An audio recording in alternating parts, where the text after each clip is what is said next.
This boy never expected that his childhood buddy Jenny would grow up into such a beauty. On the bus, she got harassed. At the beach, strangers hit on her. Even just walking by her house, gangsters chased her for her number. Luckily, Jack was always there to save her in time. 10 years ago, Jenny ran into Jack. She jumped down, snatched his game console, and broke it by accident. But instead of running away, she told Jack to punch her a few times, since she couldn't afford to pay him back. That very afternoon, she brought her parents over to apologize. Her apology was heartfelt. She truly wanted to be friends with Jack. What Jack didn't expect was that Jenny would try anything, from mountain climbing to bungee jumping. Every time he went with her, he came back covered in bruises. But their bond grew deeper. They even started calling each other by nicknames.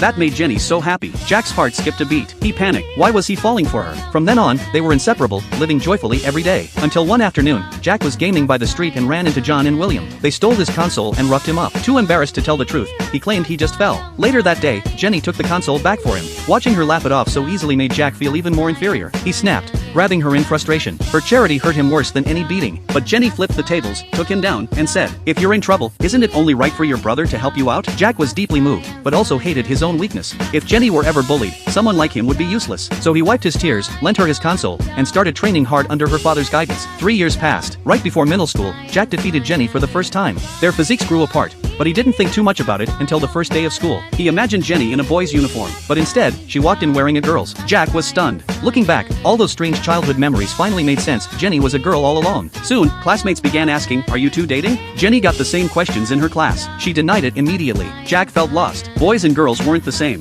They weren't lovers. If they stayed close, it would only spark more rumors. So Jack quietly distanced himself. For a whole year, he didn't speak to Jenny. Even though they saw each other daily, they were colder than strangers. After a year, Jack couldn't take it anymore. He finally worked up the courage to say hi. They walked home together for the first time in ages. But Jenny suddenly punched him. Her smiles had been a facade. Inside, she had been hurting all along. "Why didn't you come find me for a year?" she demanded. Jack panicked. "I'm sorry, don't cry. I was afraid people would think I'm your boyfriend. I didn't want to cause you trouble." Jenny's eyes filled with tears. "If you really want to be with me, then don't care what others think." Jack finally understood. Boys and girls could share a pure friendship too. So they swore to be best friends for life, brothers forever. But as time passed, that bond slowly drifted from its original course. At some point, Jack realized he could no longer see Jenny as just a friend.